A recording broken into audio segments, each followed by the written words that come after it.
Hello dear travelers, and welcome back to another MayQnA, hashtag MayIAsk. And just to introduce you to the artwork behind us, we are going to be seeing my process of Katsuki Bakugo in his challenge accepted piece of art, so I hope you enjoy the process. Just as to open up real quickly, I'm actually very surprised that a lot of people don't mind the length of some of these videos when it comes to me ranting and rambling and just answering your questions, but I really appreciate that you still do enjoy that kind of content. But it helps motivate me to make more of these, really. But again, like I mentioned, before I ramble on any further, let's just go on, get straight into the questions, shall we?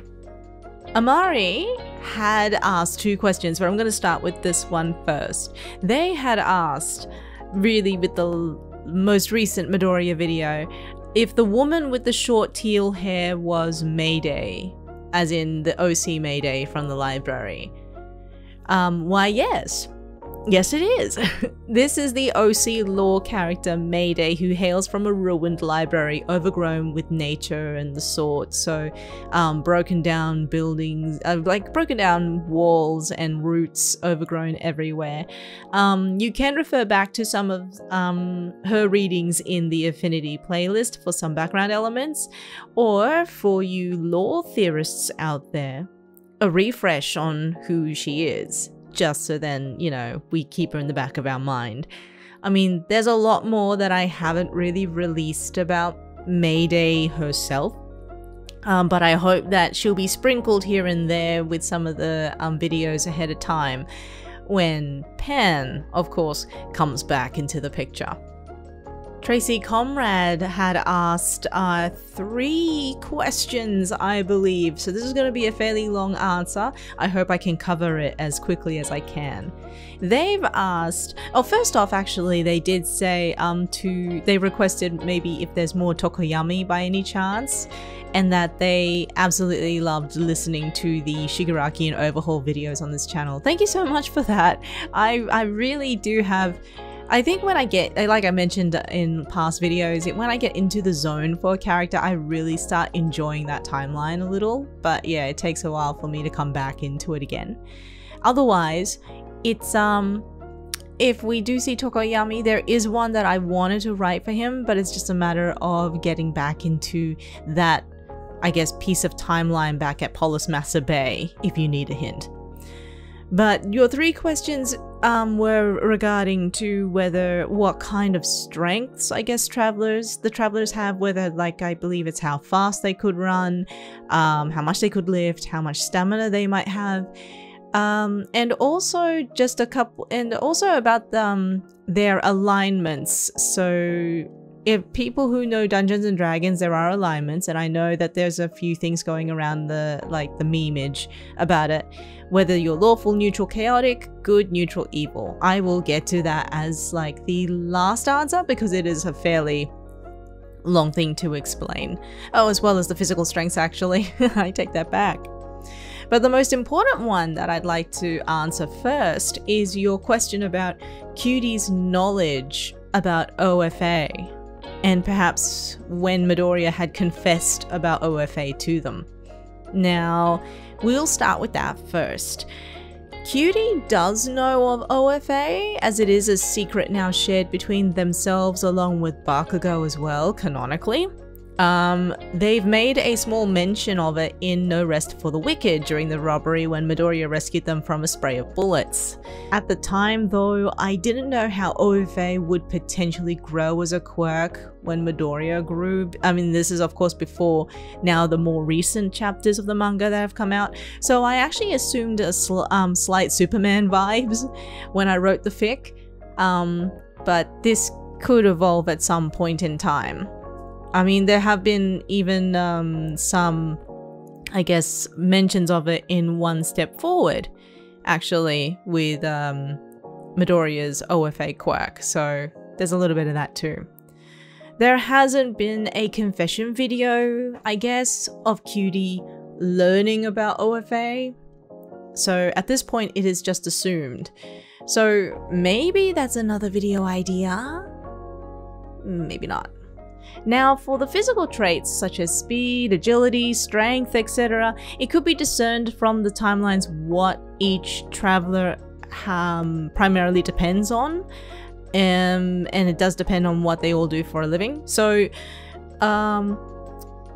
Tracy, you make a great example that Cutie isn't the most fit out of all of them when it came to that hiking trip in One Step Forward, but that's more so on endurance rather than speed, so I'll just break it down here as quickly as I can.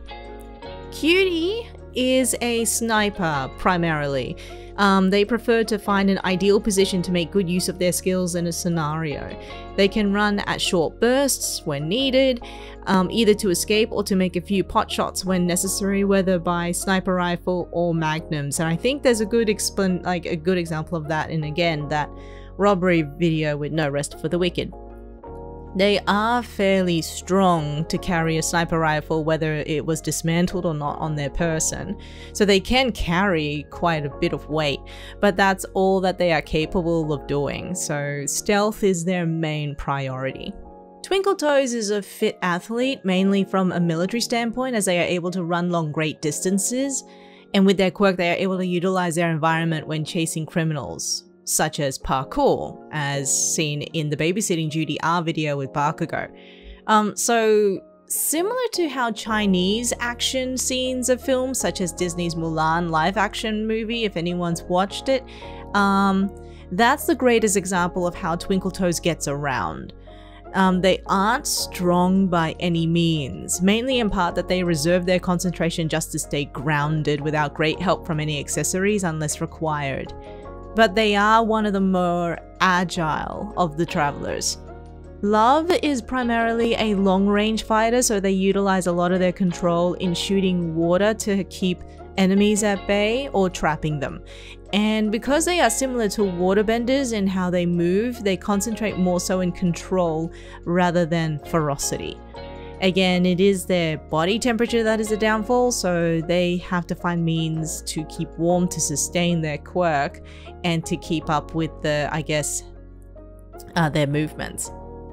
Thumper is just as fit as Twinkle Toes, just so then we can have a comparison. However, their focus is close range combat and striking enemies hard, loud, and fast. They're the most skilled in combat, ranging from CQC, as in close quarters combat, and different martial arts training to sustain the use of their quirk and their mobility. So I mainly see them using Taekwondo or Capoeira moves most of the time. They are also the fastest, but only in short bursts. So they can't sustain a fast speed for too long, unlike Hawks and Ida. Monage is, well, not as physically trained as the others. They control others to do the job instead, seeing as their quirk is a siren's quirk. If anything, they kept a small gun on hand, as shown in the Meet Cute video when they first meet Kaminari. Otherwise, they have very little to defend themselves with, which will be noted in a future video as soon as I get into some art and editing. Anyway, Tesoro, aka Volpone, is the most agile of the hero group, being able to swing from bars and rooftops, which was briefly mentioned in The Art of War. So it was making comment of their gymnast-like abilities, but they are also a fighter as well. So they're not as highly trained as Thumper. They're more of a brawler if they have to get their hands dirty, but otherwise Tesoro prioritizes escaping the situation rather than messing too much in one. Kitten, despite their quirk, is a fit individual, taking point from Shinso's kind of training in UA. But they've learned to make good use of self-defense instead. It's the usual, I guess, strike them hard so you could run away from your assailant kind of thing. They work best retaliating to an assault rather than striking first. So compared to Cutie, they'd be able to run a marathon to keep up with the demands of the missions and such at their capacity, but they're not as, proficient in fighting compared to, Thumper. So, phew, okay, I hope that answers all your questions, but if anyone wants to know more than the major 7, comment down below and I might continue this train of thought in the next Q&A video. Anyways, with the alignments, for those of you who are not aware, there are 9 combinations following this table that aligns lawful, neutral, and chaotic personalities with good, neutral, and evil perspectives. First off, before I continue though, I adore D&D, as in Dungeons and Dragons. I used to play and run a game or 2 a few years back. I've even created a whole homebrew campaign with my own NPCs and big bad characters. But never got around to finishing it with my group at the time. So it makes me want to run that game again and improve on it. But, you know, who knows? Maybe I might start a D&D channel. Pipe dream. Anyway, so with the table, many would have seen these on memes anyway, but D&D works in this capacity as well. So if I had to slot the travelers into any of these categories, here's how I would see it. Please note that these alignments may or may not shed some light into future videos and what these travelers may or may not do. Cutie is lawful good. Twinkle Toes is chaotic good. Love is neutral good. Thumper is also neutral good. The difference between Love and Thumper, however, is that there are different intensities of neutral good. Monange is true neutral. Tesoro is chaotic neutral, and Kitten is lawful neutral. So with the major 7, of course, I don't see any of them being evil, but if anyone wants more alignments, let me know in the comments below and I'll continue in a follow-up. Hi Shyla, I'm glad I was able to pronounce your name properly for the first time. But you asked, following last week's question, what kind of quirk I would have personally. So I guess if we're going to go back to the whole receptionist idea for hero agencies, I'd have some form of cognition kind of quirk that I'd be efficient and understand what is available, what isn't for what is available and what isn't for help and services for heroes. So kind of it's almost like, I wouldn't say it's like foresight, which is what Sir Night-Eye had, because he could just read into the future like a certain amount of time to see what's going on. This is more like having plan A to plan Z prepared and going through each one depending on what circumstances happen. So it's kind of almost like probability's sake. Think of like how a chess player works, I guess, like seeing 6 moves ahead of time and having those variations available. Maybe something like that. In fact, one traveler in this universe has that kind of quirk. I'd say 2 really, depending on what kind of, I guess, how you would define the quirk. But I hope to reintroduce them again after having not written for Aizawa for a while now. So we'll see how we go. Stitched Heart had asked, for first off, I'm fine. Everything's fine. That cough is, you know, I guess I just kind of woke up on the wrong side of the bed. But, you know, I'm fine. But you have asked about following up on Jujutsu Kaisen stories, but also talking about something that happened, like a little fun piece that happened in the manga where Horikoshi drew his characters as animals and wondering what the traveler's version of those animals would be. That was actually quite fun to think about, but I'll start from the top. I do want to continue on with the JJK series, but with the growing list of things on the plate, it might be a while unless motivation and inspiration strikes me. I've yet to even finish the one-shot so far of Itadori and Sukuna, so maybe one day I'll return to it when imagination sparks. But in regards to the animals that Horikoshi drew, I was all up for it when I saw it myself for the first time, but unfortunately, excuse me, I'm gonna have a yawn. Oh, alright. Unfortunately, not all of them were what fans assumed they'd be. It was still a little like laugh and giggle anyway, and it kind of worked how I could see why Horikoshi chose certain animals for certain characters. And of course, I do agree with you about cats. I love them to death, and I would just like, you know, match anything with a cat because. If travelers were animals though, I'd say this about the major 7. Cutie is a deer. I don't know why. I just feel like they are. Twinkle Toes is a bird of some kind, but you know what? I'm just gonna go with an owl. Love is a cat. I'm sorry. With all the fan art of Todoroki as a cat, I just can't. Thumper is a rabbit. I don't know, I just love the idea of Thumper being a rabbit. Monange is a swan. I don't know whether white or black yet, but we'll see. We'll in future, if ever I come across that, we'll see. Tesoro is of course a fox, because why not? Of course, they describe them as such anyway. And Kitten is, well, a cat. I mean, you can't deny that. Kitten's a cat. We'll leave it at that.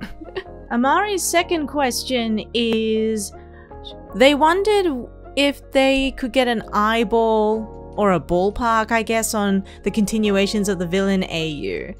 I'm currently working on putting together Aizawa's villain AU, so expect that to come out at some point. I'm not sure about a ballpark for everything else though, as there are many things that could impede in their release, such as like other small headcanons and such. I also need to finish writing Mirko and Hawks' villain AU before I can start releasing the second parts of some stories. Otherwise, the only thing I could release would be Midoriya and Bakugo's second parts, both of which I've finished writing theirs some time ago. So many ideas and so little time. Why? But still, I want to. I guess it's just when it comes to timing, I don't know what should go out first and what isn't. But we'll see how we go. There are some things happening.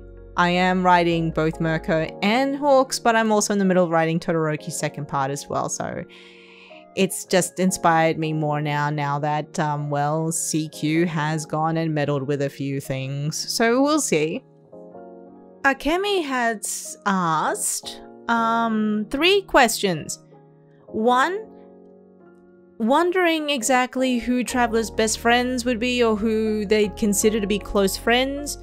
2, their traits. And 3, about a prom night video with Shinso or Kaminari or Sero. So let's start with the best friends. Oh, actually, you know what? Let's start with the traits thing. I'm not sure exactly what kind of traits you're talking about. Like, it could be different things. Like, it could be personality traits, likes, dislikes, and such. And I know I've answered a few of those things in other videos. So I'm not exactly sure what caters as a trait. But then again, I did mention earlier, I guess, in this video about their physical traits, like what strengths they had. So if it's something like that, I guess I've answered them. But if there was something else you needed, I'm pretty sure there's a few that have been answered in previous Q&As. Now, with the best friend trope, if the travelers had best friends or close friends, that could be dependent on the company that they keep. But there has been a few, I guess, hints throughout some more like recent videos in the past few months. So I'll start from the top. Cutie would hang around Midoriya's group of friends often, but would also have a tiny relationship with Bakugo because of the OFA discussion earlier in this video. However, so far, no one in particular would be in the forefront of their best friend category. They're kind of just melded into the group, really, in Cutie's sake. If that changes in the future, it might, but right now, they're just kind of amongst the group. Twinkle Toes, and I think I mentioned this in the last Q&A video, is definitely Kirishima by the way that he teases them often in a few videos, such as Noelle and Belated Star-Crossed Fools. So there's this kind of bro, like I know that Bakugo and Kirishima are like a bromance, really. Like they're just bros, like bruh. But like, you know, Twinkle Toes kind of gets into that kind of action as well. And Kirishima just constantly teases them often because it's Bakugo, because why not? Loves would be, I think, Uraraka. I don't know why. I mean, they did have a conversation with her in the Let It Snow video, because it features them speaking with her for a while. But I do see that Love would have a more closer relationship with Uraraka Ochako than Cutie does. I know it doesn't make sense canonically, but to me, headcanon wise, it kind of does. I think Cutie does still talk to like Uraraka, but Love treats Uraraka more like a best friend. So that like they'd be more of a best friend. I don't know, that's how I see it. I might, you know. Thumpers would be Mina Ashido, as mentioned in the Gift of Giving video with Kirishima. So they have a teasing spat with them and such, and the major fact is that Mina is a driving force between Traveler's relationship with Kirishima.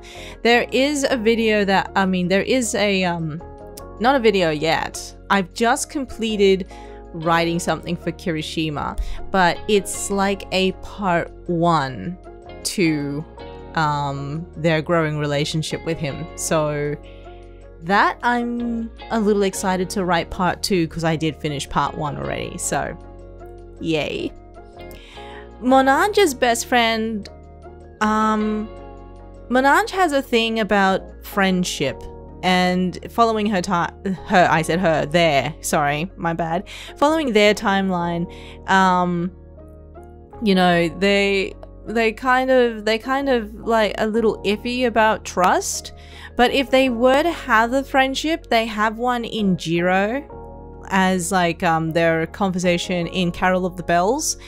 But in the future, they may become close friends with another former classmate, as I will explain later on in this video. This goes the same for Tesoro as well. Tesoro doesn't really have close friends because, of course, of the lifestyle they had, but they do find one eventually, and I will explain very soon. So lastly on this list is Kitten. Kittens would be, well, it's a little difficult to choose considering Shinso's timeline, but they seem to be in the middle of everything and everybody. They have close ties with Midoriya, but they also poke fun at Shinso when Kaminari is brought up, such as that one time in Work Excursion and their little interaction in Sweater Weather. So, you know the trope, the girl or the guy next door, so the person next door kind of feel. Like they'll be friends with anybody because, you know, that's what they'll be. Now, the reason I haven't mentioned anything about Monange and Tesoro and what friends they would have is because there will be a lot to unpack when Prom Nightlight's 2nd edition drops. Yes, I was busy writing the 2nd edition for Prom Nightlights, which includes Kaminari, Sero, Shinso, and Ida. I'm still in the middle of recording the entire video before I even get started creating artwork for it and editing. But it's going to be fun when I get to that. I'm actually a little excited. Yee! So, I assume this is Monday edits. I don't know if the X's are silent. But they have asked about a couple of things plus a request or two. So we'll see how we go. They wondered if the trailers on the channel, the ones that I've just started, I guess, creating, would be a common thing for every video. They've also asked whether there's going to be more for curing headaches, of course with Kirishima, Kaminari, Sero, Shinso, and also they've wanted to know if I will continue with any Haikyuu, I guess, stories and fanfics and ASMR, as well as continue on with the Kageyama timeline I started last year. So, let's start from the top. I don't know if I'll be doing trailers for every video from here on. I think I should start only making trailers for bigger projects and bigger videos. I don't know, it just felt like a good idea right now to try it out because the shorts, I guess, function in YouTube is a new thing for me. So I just wanted to see how that went. But I guess I would be only putting certain content for shorts, I guess, in this sense. Who knows? Maybe I would, maybe I won't. Now that you mentioned curing headaches though, I had already started recording a second edition of one which features Kaminari and Kirishima. And while that's going, I'm also writing a third edition which is Zero and Shinso. So expect some of those headcanons to appear. And also the fact that I just keep adding more things on my list. Why do I do this to myself? Anyway, Haikyuu. I do miss Haikyuu. I do miss that universe. And I do have plans for it because until motivation sets in for me to write more fluffy things, I can set my eyes on that. My eyes on that, sorry. I do miss Kageyama's timeline and his baka self. And I just, I do want to continue on with what I started last year. So if my mind gets out of the My Hero gutter, I might get myself back into Haikyuu. Lauren Moss asks a couple of questions actually. So they wanted to know what other anime I do like, who would have the first kid in the universe, and favorite music. Also mentioning that Villain Deku is frightening. Yes, yes. Villain Deku, fan-wise, is a frightening experience. But other than that, with the child question, I will answer that last before everything else. So if we start with anime, I did mention in other Q&As before, but I love Fruits Basket and Cardcaptor Sakura. And I also grew up with Ouran High School Host Club, so I was a shoujo fan. I really loved the nice, sweet things. But now my current loves are, of course, My Hero, Haikyuu, Jujutsu Kaisen, Bungo Stray Dogs, Violet Evergarden, most Ghibli movies. I don't know, that's my general pool of likes, I'd say. Favorite music genres for each one though? Well, the easiest to pick is really Thumper, who listens to a lot of bass-driven music to help motivate them. I believe a listener actually mentioned that their headcanon would be listening to Arctic Monkeys, which I do agree with. I really do like Arctic Monkeys' beat. But I also think that they listen to a lot of songs that get mixed in with a lot of gunshot sounds, since their Quirk kind of acts like that in a way.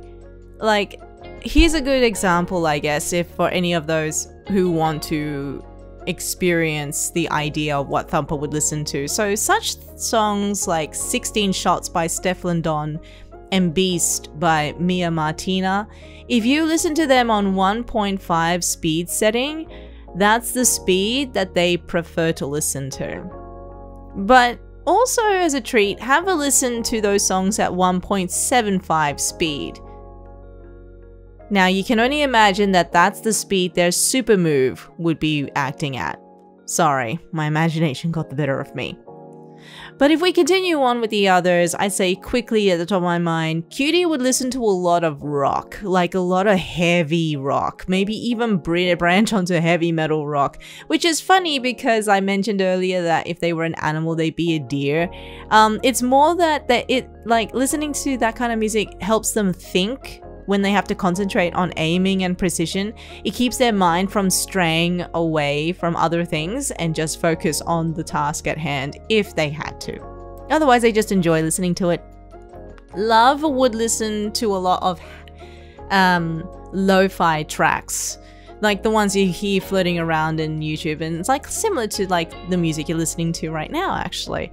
I think it helps them keep their mind calm while training, and it's just good general background music if they wanted to listen to something. Twinkle Toes would listen to a lot of happy, poppy kind of music to themselves. I kind of see that because they're pretty bubbly in a way.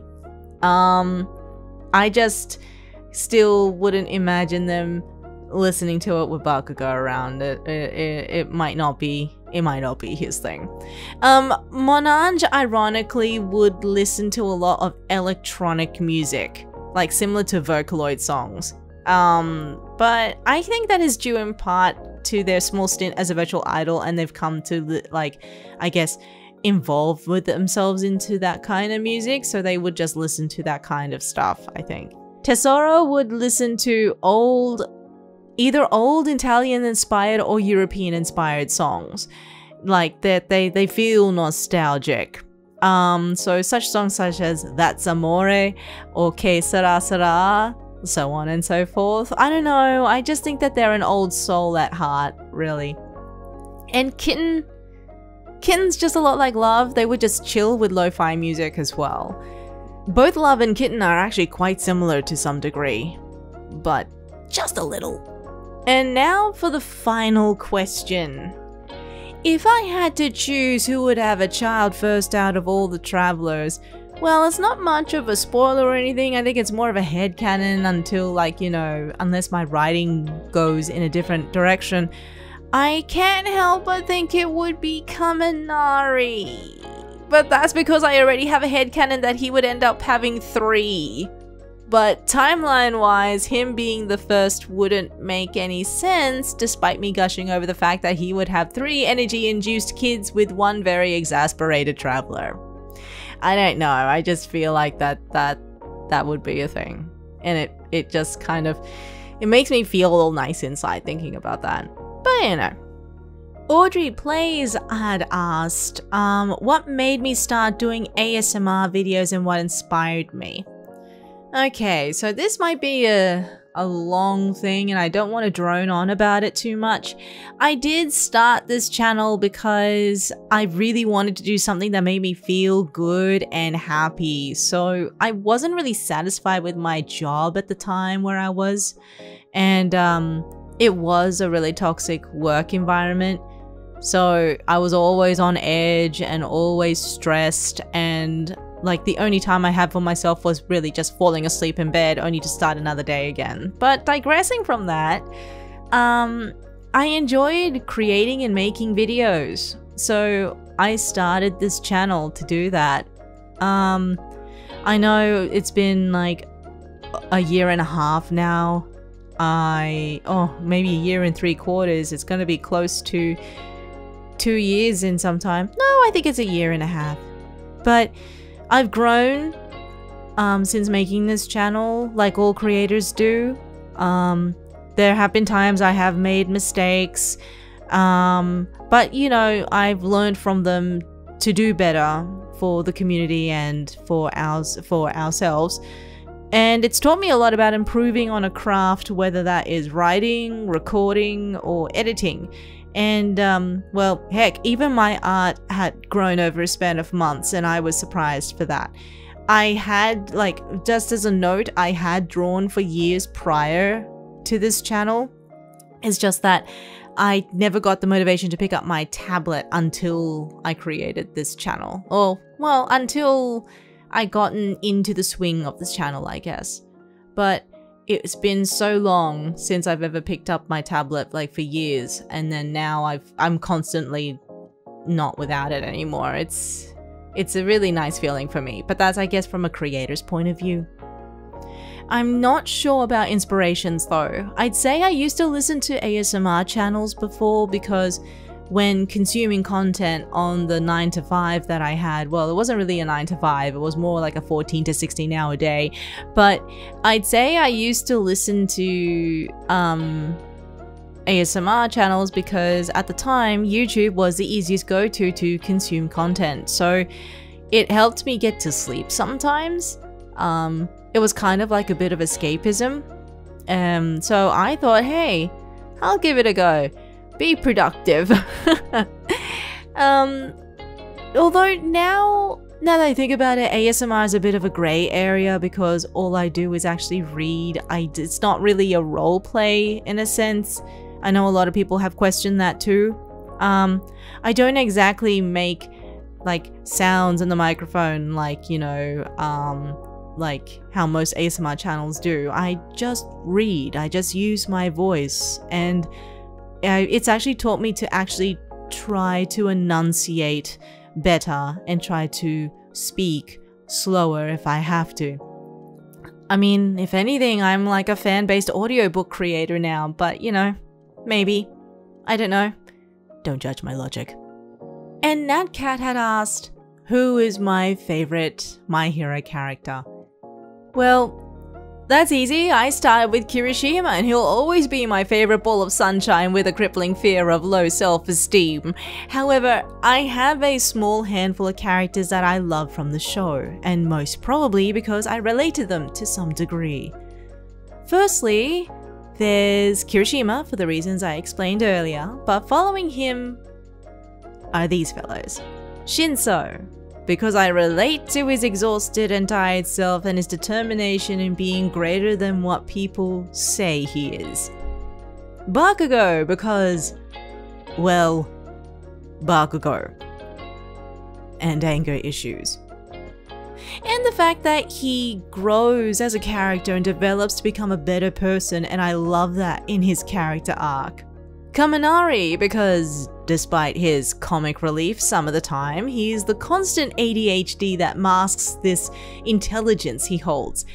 Even though by societal grade standards he isn't the most prominent student, he's a smart guy, so you can't fault him for that. And then, of course, there's Dabi. Need I say more? Anyhow, that's all the questions I have for this week. Wow, guys, thank you so much for that. I'm really like finding some insight into what you guys are more interested in and what you guys would like to see or hear, or I guess would like to get some insight into some of the lore, I guess, at least some of the time. But I hope I don't keep all of you waiting. There's just a lot that's happening. And if you can see on screen, I have written quite a handful of things. I just haven't actually gotten around to recording them and editing them and even making some art for them if required. So there's a lot of that.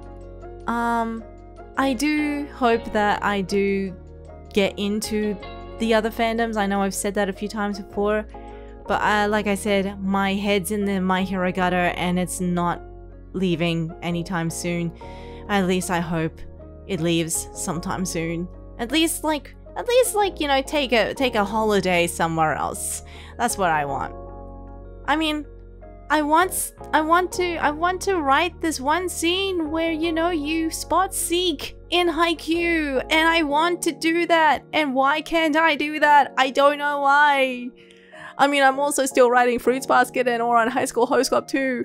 Why do I do this to myself? Anyway. Thank you so much for making it to the end of this video. If you have any questions you would like to ask. Oh my gosh. If you would like to ask, feel free to hashtag MayIAsk in the comments below. It could be about the art, it could be about the, I guess, the channel, or if you want some hints about a few things, I may drop some here if I am privy to dropping some in the future. But thank you all for